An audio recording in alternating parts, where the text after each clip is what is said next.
well as well. I mean, considering the conversation and the fallout of that happening in the Senate, and the face of that happened, tragic as it seems, a lot of people say it was horrific for them to witness. And again, coming from that, measure of conversation where there's supposed to be a conversation that was seeking justice for another woman. Now, first, I want to ask you, Dr. Ezekwesili, the tragic, you know, um, sequence of consistent suppression of women's voices, be it in the institutions of public institution or the Senate. How very worrying is this for you?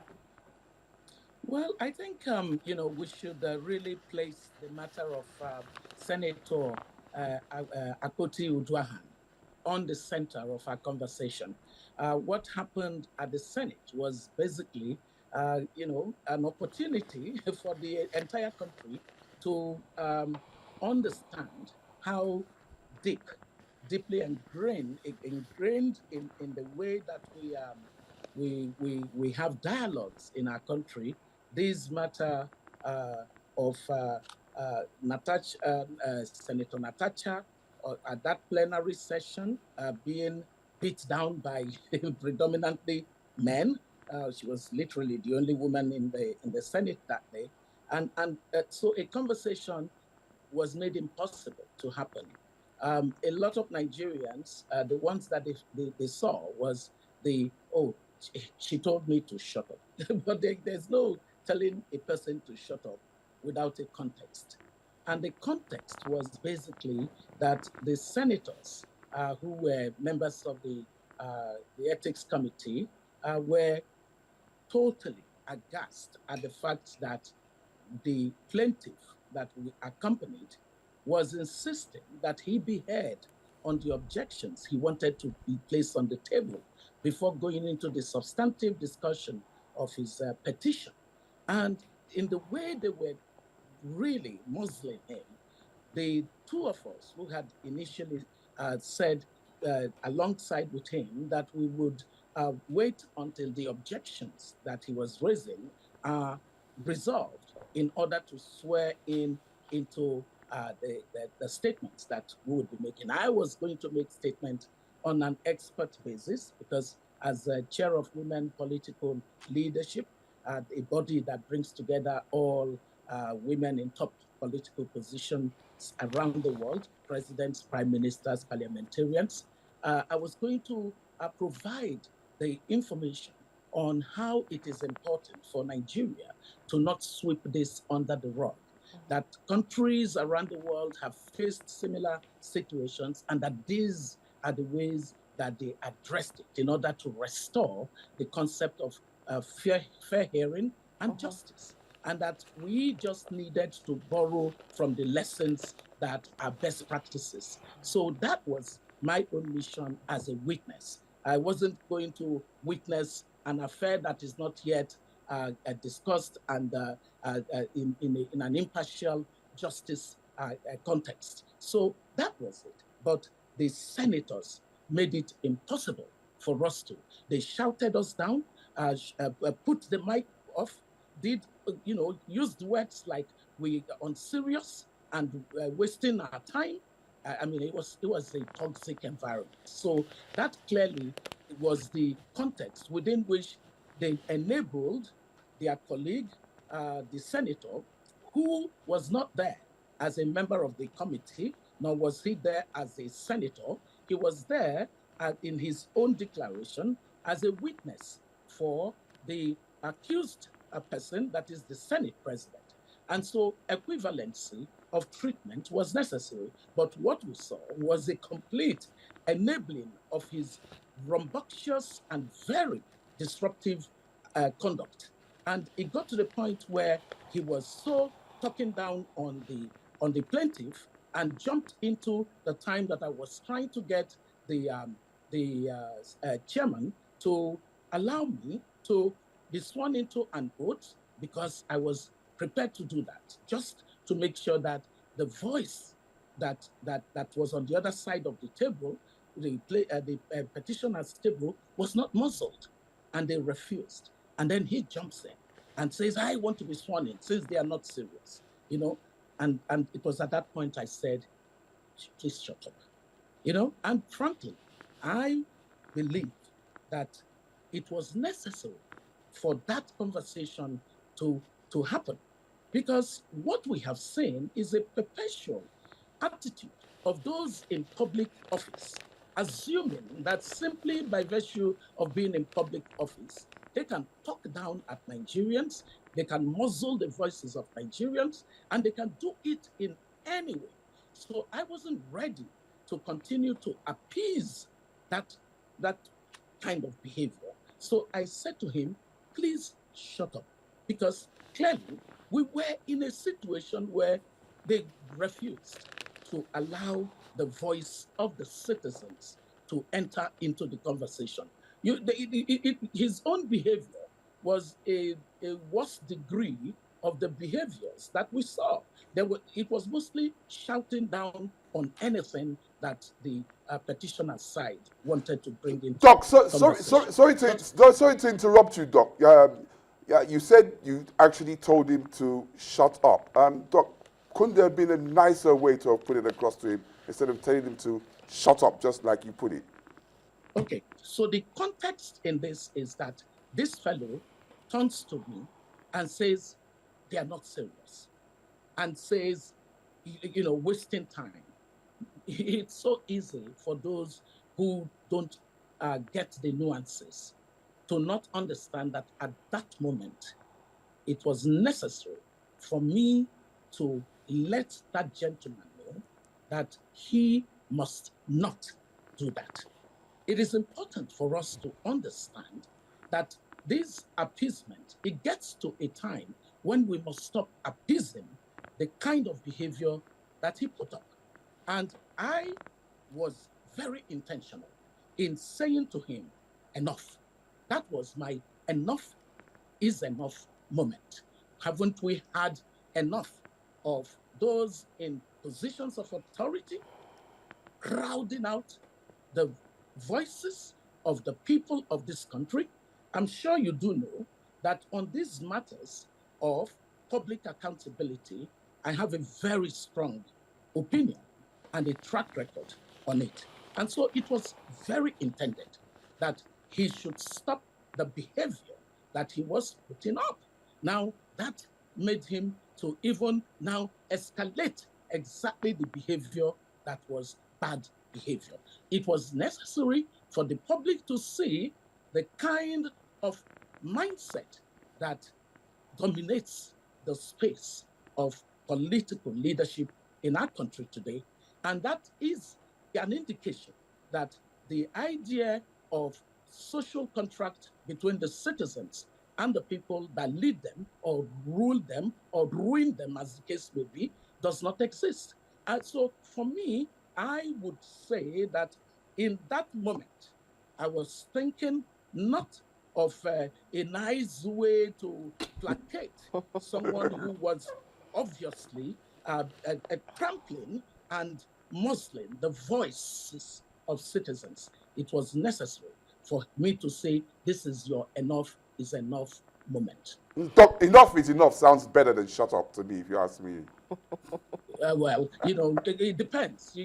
On the me, context, yeah. That in that context, you see, one of the things is you have to read something called The Man in the Arena, and that's a piece written by Theodore Roosevelt. So it always gives us nuance to not, be outside of a context and have a perfect idea of what you would do. And I have said it, that in that moment, I needed to say that. a stop to that behavior.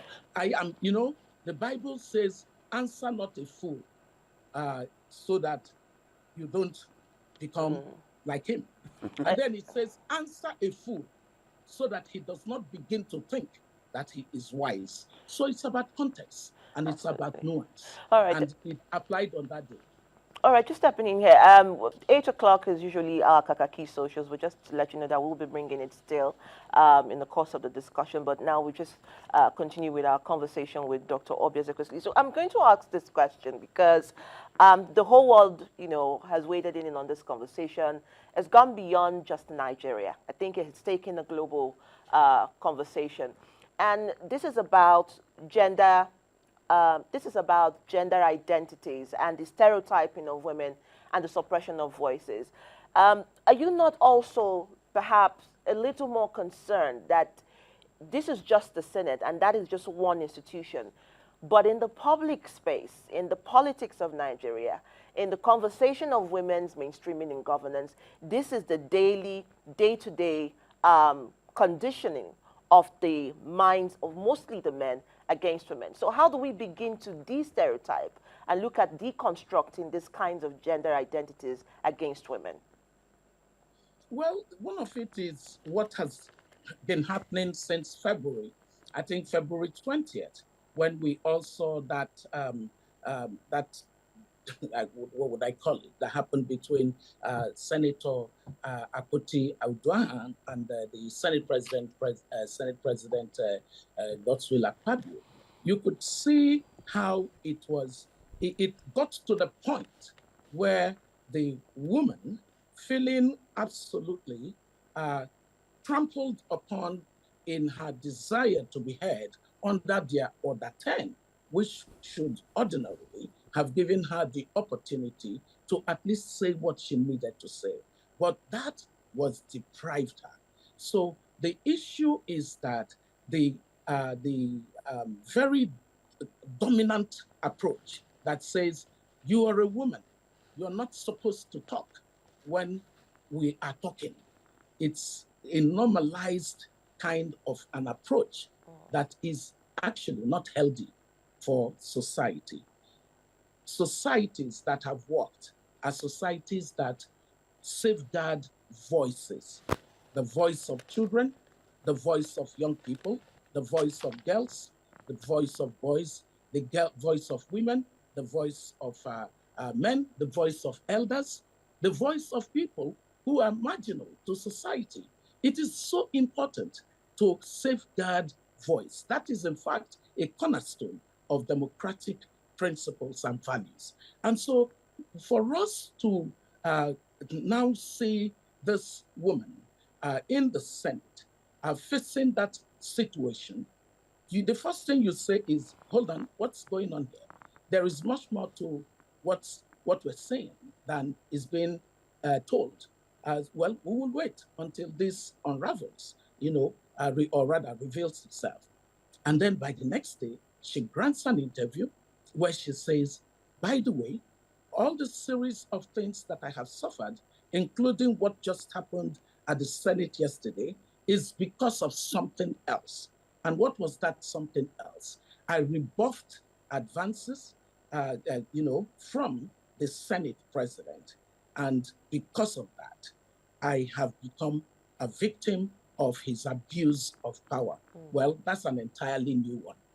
Because never in the history of our country have we seen a case of a woman who was prepared to step out there and say, I have faced sexual harassment, or I have been a victim of sexual violence at this level, that is this kind of political status. It has never happened. So being a first for us, it should be a moment of, oh, wow, what shall we do about this? In fact, that should have been the immediate reaction of the members of the Senate. They would have said, my goodness, this public institution, the highest law-making organ of our society, has to ensure that this is impartially investigated, that fair hearing, the right to it, the right to fair hearing, is offered the one alleged, and that the one being accused would also have the opportunity to respond, and that through that impartial investigation and public hearing, the society will now know more and be in a place to address this matter, because what has happened is that something which happens in the private sector, in the communities, and in public sector, and nobody really does say much about it, finally has gone to the top of the national agenda for us to discuss and to resolve. It should have been a moment for us to systemically address a matter that we know abounds. Why do I say that? Across the world, 1 out of every 3 women have faced one form of sexual harassment or sexual gender-based violence or the other. So it is a scourge that is prevalent, and women hardly speak about it, precisely because of what Senator Natasha Akpoti-Uduaghan has been going through since she laid her petition. Once she said that, they came for her. Immediately that happened, the case that she filed in court for defamation against the Senate president was that immediately after that Senate session, a principal aide of Senator Akpabio went online and wrote scandalous things about the senator, degrading her, discrediting her, doing all manner of harassment, cyberbullying of her. So when women look at that, they say, I can't go and say anything has happened to me. And now that creates a disease within the society. Let me finally put an end to this particular section of my response. Guess what? Those who are watching at home and taking sides without saying, the most important thing is actually to ensure that the Senate does not block the opportunity for fair hearing. I really want to caution that if you sat down with some of your daughters or some of your wives, you will be shocked to know what they have held back from saying, just because in their mind, they will be judged, and they will be judged harshly. So let's be careful as a society to know how to conduct ourselves when things like this have the opportunity of hitting us in the faces, so that we can address them. Dr. Ezekwesili, sorry, I wanted to touch points with you on this, because you talked about, this being a moment, for the parliament to have looked at this case as a case where there was a need for fair hearing. And watching what transpired at the face-off, with Senator, Weboye, and the audacity, I would use the word audacity, to, yell and speak in such a manner, knowing that there was also live television or perhaps recording going on, it would also perhaps speak to the issue of a conditioning, perhaps lack of awareness, or I'll use for the benefit of doubt, ignorance on what abuse or sexual abuse or harassment truly means. Could it be that there is some sense of entitlement through patriarchy, socialization, especially for, the male folk within the leadership cadre or political circle, that does not enlighten them enough to understand when, they have crossed the boundary? Someone has said perhaps they need training, or perhaps someone needs to basically explain to them what harassment is in all sense of the word. Is there room for them to be able to understand the intricacies of this conversation? Yes, because, there are many things that we have normalized because it's part of our kind of community orientation. So there are ways and patterns of behavior that, as you have seen society make progress in terms of systems and procedures and institutions, people have come to know that there are important boundaries that need to be set. And if you don't have, there's a kind of relationship that you have with somebody, and it's an entirely different kind of relationship. But there's a different kind of relationship that you have that doesn't make it okay for you to go beyond the boundaries. You know, there was a day when President Olusegun Obasanjo, who had written a book which was now being stopped from being presented. I forget what year it was. The government of that day said it would not be presented, and because I've forgotten the real thing, but they went ahead with the presentation of the book. A lot of the people that worked with President Obasanjo stayed away from that book launch. Everyone who was in government with us knew that President Obasanjo's relationship with Obi Ezekwesili is the basis of a relationship between a dad and a daughter. Because I was one of the young ones that he had actually raised through the Africa Leadership Forum, which is the think tank that is continentally known for the work it does on leadership. Anyone, any sensible person that was in President Obasanjo's administration knew the relationship of Obi Ezekwesili and President Obasanjo. When he saw me in the room, in that hall that day, as soon as he walked in, he was so excited to see me. He gave me a hug. Some people immediately said, "Oh, this must be because," and my husband is sitting and laughing at home and saying, "Are they okay?"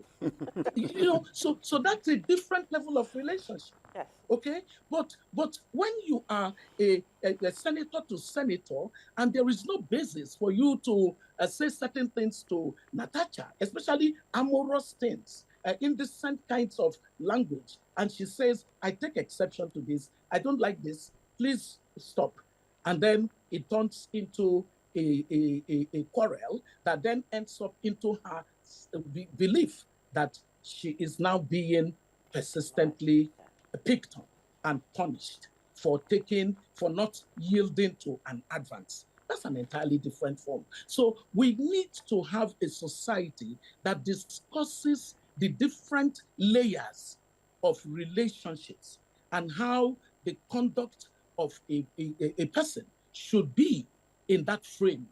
You know, so and we need to have policies that enable us take care of this. They have to be preventive, you know, and then they have to be sanctions-based. And the sanctions-based ones cannot happen until we offer the platform for fair hearing. That's all I have been asking for. I don't know whether what has been alleged happened, but I do know that when a person alleges, the person who is being accused should actually be serious about being proven innocent. They had the capacity to have the systems to have done that, but what they have done is the opposite. You have seen the consistency with which the Senate has been denying this woman her right to fair hearing.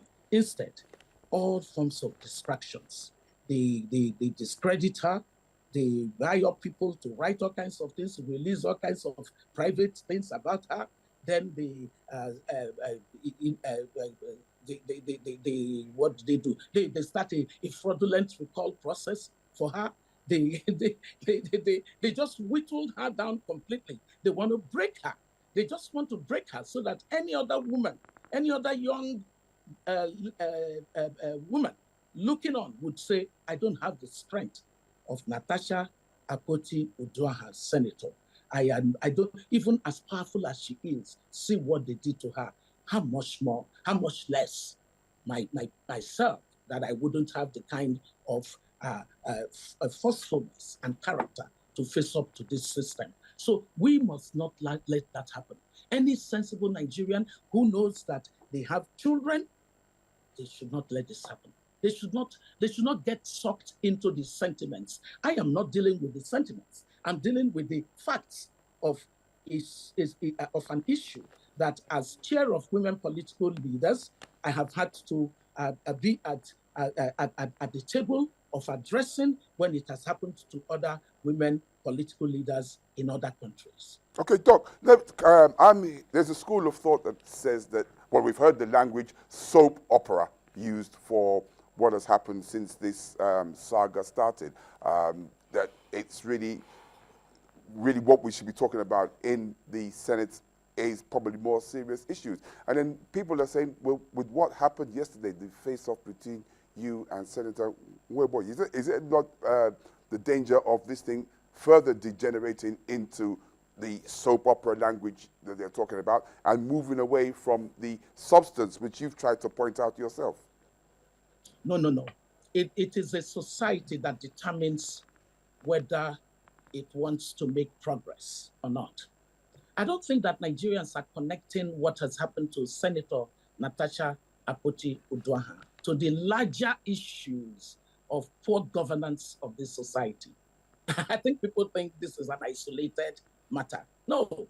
You see, all democracies that have done well, all democracies that have prospered, all democracies that have been governed and on the anchor of the rule of law, on constitutionalism, have been democracies that prospered, okay? But the ones that went in the other direction are the ones you find at the bottom of the economic league table of the world. They don't prosper. They're stuck. Why? Because if public institutions and those that lead them are not accountable, then accountability, which is the cornerstone of democracy, will not be available. And therefore, it means that people can wake up and say, this is what I want to do. It becomes a capricious environment where you just, you have the power. You can wake up and say to us, you know what? I want to build a 20 billion naira house while I am asking all of you to sacrifice. And should you make the mistake of saying this is not the right priority, I have enough war chest to buy up internet trolls to attack you. So they successfully do that. Society is watching and just looking docile and saying, what can we do? Then they move from the 20 billion naira house and they then decide, you know what? We think that we don't have, we are, for the prestige of the president and of Nigeria, we need to get a new plane for him, while the rest of you continue to sacrifice for the country. You can't, there's no way that this can be the pathway to prosperity. So the 133 million Nigerians that are currently stuck in multidimensional poverty, more than 60% of our population, actually have no prospects at all within this kind of a context. You see what is going on where the Senate is making itself to be above the Constitution and above the laws of the land, above judicial precedents that have been set, and they probate and reprobate as it pleases them. That is a recipe for a country that stays stuck in what we call low equilibrium economic prospects. Thank you so much. I think we're just going to have to leave it like that for now. We can go on and probably talk our way till midday discussing this. Of course. But before you do that, what I want those of you in the media to understand is that this is not a soap opera. You have to be even the first line of people that understand this issue, that this is a real issue of the systemic structures that need to be removed so that citizens have that right that the Constitution gives. As a matter of fact, the office of the citizen is the highest office in the land, not the office of the politically elected person that the citizens voted for. And so it is important that we should not in any way minimize the import of ensuring that in a fight between a David and a Goliath, that the Goliath doesn't think that with the powers bestowed on them, they can take down the David. And I do hope that as a society, we can all agree to the fact that a fair hearing is what the Senate must give to Senator Akpoti Uduaghan. When we were there that day, you know what happened? At the end of all they did to the plaintiff, to the petitioner, and us, the witnesses, they just brought a trick out of the bag and said, oh, by the way, we cannot, discuss this matter. So what were you doing all along? We can't discuss this matter because there are 2 cases in court. So it needs to, you have to, needs to go to court. So why were you asking the plaintiff, the petitioner, to give you evidence of what he had petitioned? I mean, the Senate is at this point acting ignobly. All Nigerians ought to be calling out our senators. The National Assembly is the assembly of the Nigerian people, and they cannot amass so much power that they now decide that they can be a scourge to our country and to our people. We must rein in the politicians of this country. They are not better, they are not higher, they are not more important than the citizens. The lowest of our citizens is higher than anyone politically elected or publicly appointed into office. That is the basis of prosperity of all other democracies that we envy in our All right, Doc. Thank you very much. Okay, Doc, that's food for thought. I mean, coming from a former minister and former vice president of World Bank, that's pretty instructive. We've been, absolutely. Yes. For me, I think that, going back how the story of David and Goliath, when David did win and trouble Goliath, even just with a piece of stone. So let's see how this evolves. Thank you so much, Dr. Ezekwesili. Thanks for your useful time and insight, and wish you all the best going forward, and have yourself a wonderful weekend. And you too. Thank you so much.